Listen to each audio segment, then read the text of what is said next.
Hola, hola, mis queridos estudiantes del quinto A y quinto B de la Institución Educativa San Felipe Santiago. Sean ustedes cordialmente bienvenidos a esta segunda actividad de la experiencia número 4 en el área de ciencia y tecnología. Espero sinceramente que estemos dispuestos para aprender. Ya sabemos que debemos tener en cuenta todo lo siguiente y lo más importante siempre va a ser que tú tengas ganas de aprender el día de hoy, ¿ok?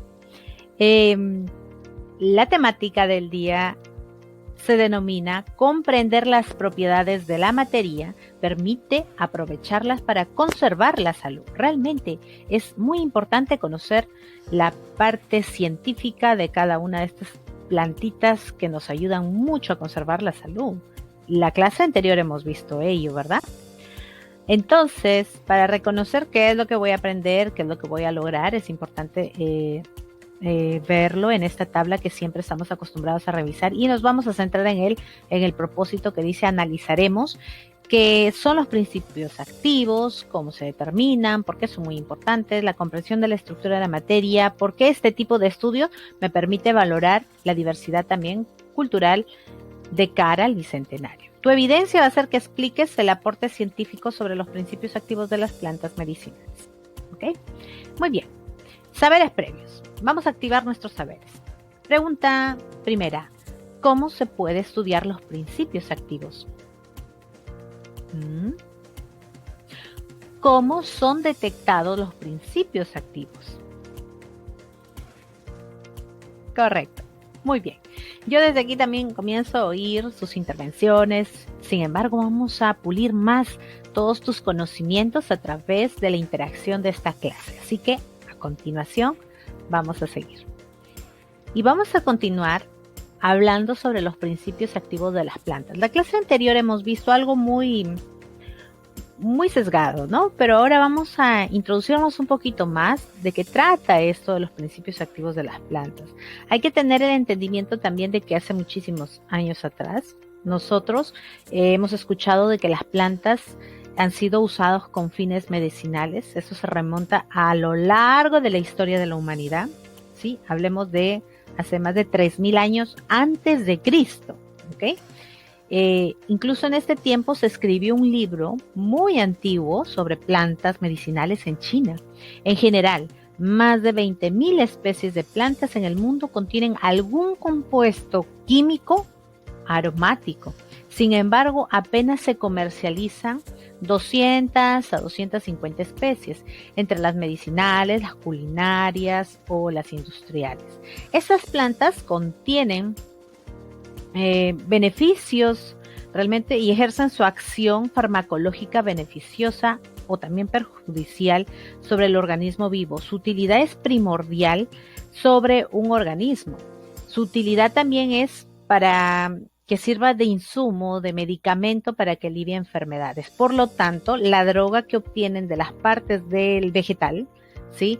Que contienen principios activos, nos permite obtener ciertos insumos para poder tratarlo farmacológicamente. Entonces, en la búsqueda de plantas con principios activos, las pruebas químicas resultan de gran utilidad, pues se caracterizan por ser específicas, ¿no? Y esto requiere un equipo mínimo de trabajo, además de sustentarse económicamente. Para ello, nosotros ya debemos ir definiendo qué es un principio activo. Y los principios activos, como bien lo pueden observar aquí, son sustancias moleculares que se encuentran en distintas partes u órganos de las plantas y poseen actividad farmacológica y que es susceptible de utilización terapéutica o para tratamiento de diversas enfermedades. ¿Correcto? ¿Estamos de acuerdo? Entonces, entre los múltiples métodos que puedan haber, ¿sí? Vamos contestando un poquito lo de los saberes previos, se destaca en el tratamiento de los extractos de agentes cromógenos o químicos que dan color, ¿no? La cual contempla la detección de los principales tipos de sustancias químicas o metabolitos que se encuentran relacionados con alguna actividad biológica que realiza dicha planta, ¿sí? Entre ellos tenemos algunos principios activos de algunas plantas, por ejemplo, los alcaloides, los flavonoides, los compuestos carbonílicos, los esteroides, los ácidos grasos, las vitaminas, las sales minerales, entre otros muchos compuestos más, ¿sí? Entonces, ¿cómo determinamos o cómo se determinan los principios activos? En la imagen que ustedes observan ahí, ¿sí? Podemos observar cómo se obtienen los principios activos, ¿no? Por ahí empezamos con la colección de los insumos, en este caso de las plantas medicinales, pueden ser los tallos, las raíces, las hojas, los frutos, etcétera, de la planta, ¿no? Se colecciona, se seca, luego se hace una muestra molida, luego se macera, se filtra, luego la evaporación de solvente, el secado, el almacenamiento, en fin, ¿no? Y todo ello es todo una obtención del principio activo de la planta. Entonces, recuerden que estas plantas medicinales contienen muchos órganos, ¿sí? O muchas partes, de las cuales pueden tener diferentes principios activos en cada órgano de la planta. En las hojas, por ejemplo, ¿no? Se recolectan específicamente cuando la fotosíntesis es más activa, es decir, se debe recolectar cuando están más verdes las plantas, ¿no? Las flores se recolectan antes o durante la polinización. Hay que tener en cuenta que hay criterios para poder recolectar estos insumos, como los capullos que se recolectan durante el periodo de prefloración. Los frutos se recolectan cuando ya están desarrollados o maduros. Las semillas se recolectan cuando el fruto ya está maduro, pero antes de que se abra.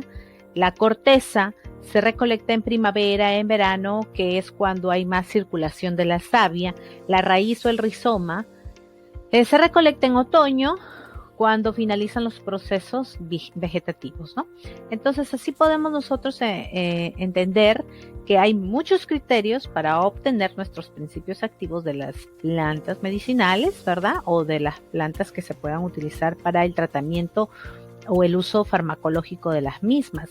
Entonces, es realmente importante saber de que estos insumos son arrancados del medio natural en el que viven, pero teniendo en cuenta que debemos preservar la alteración, o preservar el equilibrio metabólico, ¿no?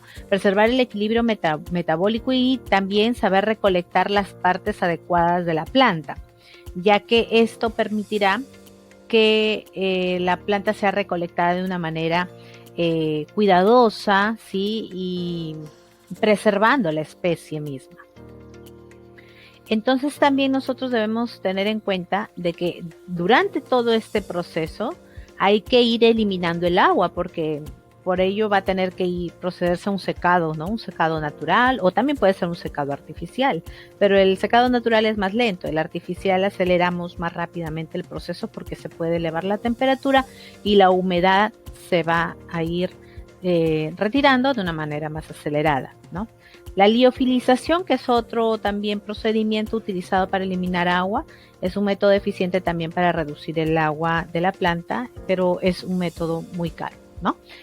Dentro de los métodos extractivos de las plantas medicinales, en este caso, ¿no? Podemos observar aquí tenemos métodos para poder obtener la extracción de los principios activos. La extracción mecánica, la hemos visto en la clase anterior, vamos a hablar un poquito más de ello. La destilación, la extracción con gases, la extracción con disolventes, ¿no? Son también métodos extractivos de los principios activos. En la extracción mecánica permite obtener principios activos disueltos en fluidos propios de la planta, los cuales se van a ir extrayendo por medio de lo que nosotros denominamos su jugo. La destilación permite separar componentes volátiles de la planta medicinal de aquellos activos que son menos o nada volátiles.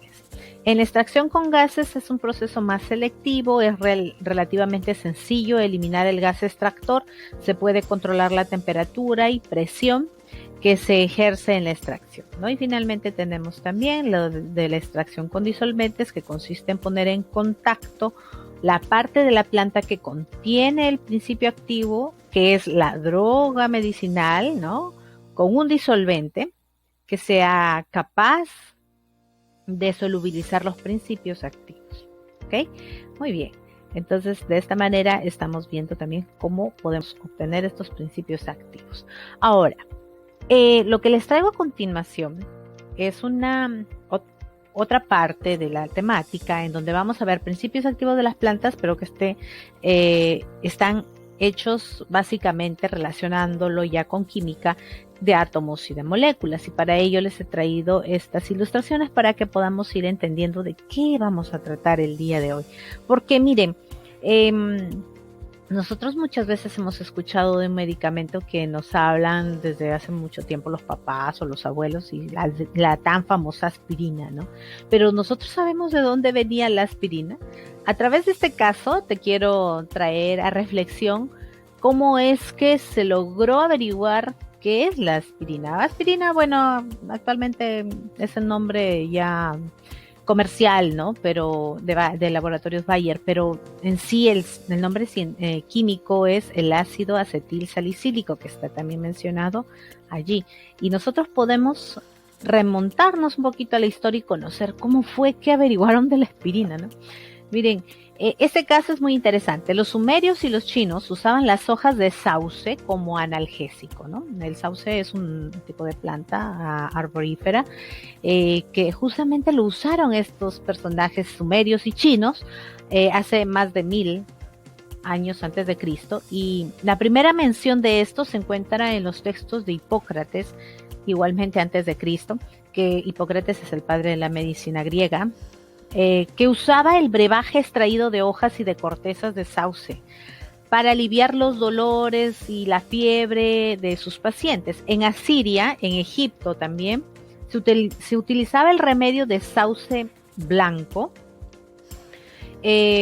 contra los dolores, contra la fiebre, y los indígenas también americanos la utilizaban con los mismos fines. O sea que hace muchos años antes de Cristo ya se conocía empíricamente de la utilización del sauce como un analgésico, ¿no? Pero miren, en el siglo XIX, ya más cerca, un farmacéutico francés llamado Henri Leroux aisló por primera vez el extracto de la corteza del sauce. La salicina, que es el compuesto del principio activo, era en forma cristalina, y el químico italiano Raffaele Piria separó el ácido salicílico, o sea, ya pudo extraer esta sustancia molecular, ¿verdad? Este compuesto químico de la salicina, que también encontraba en otras plantas como la Cyperaea ulmaria, aunque la salicina y el ácido salicílico aislados tienen el mismo efecto, ¿no? Un efecto más potente, resultan muy irritantes para el aparato digestivo. Eso sí hay que tenerlo en cuenta, porque hay que ir reflexionando sobre cómo utilizar también estos compuestos, ¿no? Ya en el año 1897, Felix Hoffmann se encargó por encargo de Arthur Eichergrun, el director del grupo de investigación de la compañía Bayer, ya vamos cayendo en el laboratorio, consiguió en la acetilización del ácido salicílico y la síntesis de la aspirina. El padre de Felix Hoffmann padecía de reumatismo crónico, tratado con ácido salicílico, y parece que este hecho estimuló a Hoffmann para resolver con éxito su investigación. El nombre de aspirina viene del vocablo Spiraea, que designa a la familia de las plantas que pertenecen a la citada, ¿no? Entonces, nosotros podemos observar ya en lo que les presento aquí, bueno, parte de la ilustración de un sauce, ¿no? Con la corteza y todo ello, la fórmula química del ácido acetil salicílico, ¿sí? Y podemos ver también su estructura geométrica. Aquí podemos ver los átomos de carbono que están de color negrito, ¿verdad? Y el de rojo son los átomos de oxígeno. Los más claritos, los gris, son el elemento hidrógeno, ¿no? Que conforman ya la fórmula química del ácido acetil salicílico. Entonces, qué importante es determinar la estructura molecular y especificar cuáles son los átomos que conforman tal molécula, pero también cabe reflexionar a través de una pregunta: ¿qué conocimientos básicos debemos poseer nosotros? ¿Cómo funcionan los principios activos de las plantas? Y en general, todo lo que existe, ¿sí? Entonces, antes de respondernos esta pregunta, es importante recordar qué es materia, ¿sí? ¿Cuál es la unidad básica de la materia? ¿Sí? ¿Nos escucho? Muy bien, el átomo. Sí, y de eso vamos a hablar a continuación. Sí. Aquí podemos observar, ya recordando un poco de nuestros conocimientos científicos de años anteriores, sabemos que el átomo es la unidad básica de la materia, ¿verdad? Sabemos que en ella nosotros podemos encontrar ciertos componentes o cierta estructura del átomo. Vamos a tomar un ejemplo, por ejemplo, el átomo del agua, perdón, el átomo de carbono, oxígeno y hierro, ¿no? Pero si juntamos estos átomos de oxígeno, de hidrógeno, por ejemplo, los unimos y podemos formar moléculas, así como la molécula del ácido acetilsalicílico que hemos visto a continuación anteriormente, ¿no? Pero aquí, con un ejemplo tan sencillo como el agua, uno o dos átomos de hidrógeno y un átomo de oxígeno, y yo obtengo la gran y más famosa molécula del mundo, que es la molécula del agua, H2O, ¿sí? Y ahí podemos observar la estructura en la ilustración, ¿no? Cómo podemos imaginarnos la estructura atómica y también recordar partes de lo que contiene. Sabemos que un átomo posee núcleo, posee nube electrónica, y en el núcleo sabemos también que está cargado básicamente con partículas subatómicas como protones con la carga positiva, bueno, y los neutrones, que son los mismos nucleones que están sin carga, pero ahí están, ¿verdad? Y todo ello nos permite obtener la masa de todo el átomo en el núcleo, ¿sí? Recuerdan todos estos conocimientos, ¿no? En la masa se concentra en el núcleo del átomo. Entonces, estos conocimientos también nos ayudan a ahondar un poquito más sobre sus componentes, sus mismas características atómicas que pueden tener las sustancias moleculares, ¿no? O los mismos átomos. La nube electrónica o corteza del átomo sabemos que es todo lo que envuelve al núcleo, excepto de la parte externa, y está llena de electrones, ¿no? Pues poseen carga negativa. La cantidad de electrones, recordando esto, es la misma que la cantidad de protones para saber de que los átomos están naturalmente equilibrados en cargas, ¿no? Positivo y negativo tienen que estar equilibrados. Es lo que se dice, por eso es que los átomos generalmente no poseen carga eléctrica y están neutros. Entonces, esto ya nos permite ir ahondando más también sobre características de diversos tipos de átomos que puedan existir en nuestra naturaleza, cómo hallo el número de neutrones, cómo hallo el número de masa. Sabemos que el número de masa es igual a A, el número Z es el número atómico, ¿verdad? Muy bien, y recordamos fórmulas aquí, y en fin, es súper importante también conocer y recordar que los átomos se unen, ¿sí? Así como se unieron para formar el agua, se unieron también los átomos para formar el ácido acetilsalicílico, se unieron para formar CO2, se unieron para formar ozono, etcétera, etcétera, ¿verdad? Entonces, ¿por qué se unen los átomos? Los átomos se unen alcanzando estabilidad que cuando estaban separados. La situación de mayor estabilidad suele darse, así que cuando los números de electrones que poseen átomos en su último nivel es igual a 8, recuerden la regla del octeto, su configuración electrónica es extremadamente estable a formar enlaces con átomos que consiguen en su último nivel otra cantidad de electrones. Entonces, recordemos también los tipos de enlace, y tenemos al enlace de tipo iónico, covalente, metálico, entre los tipos de enlaces que conocemos, ¿verdad? En el iónico tenemos, por ejemplo, sólidos iónicos como la sal común, la sal de mesa o el cloruro de sodio. Sí, también tenemos aquí la fluorita, sí, también. En el enlace covalente tenemos ejemplos de sustancias moleculares, el agua y el gas nitrógeno. De enlace covalente en sólidos de red covalente tenemos al cuarzo y tenemos al más hermoso, al diamante.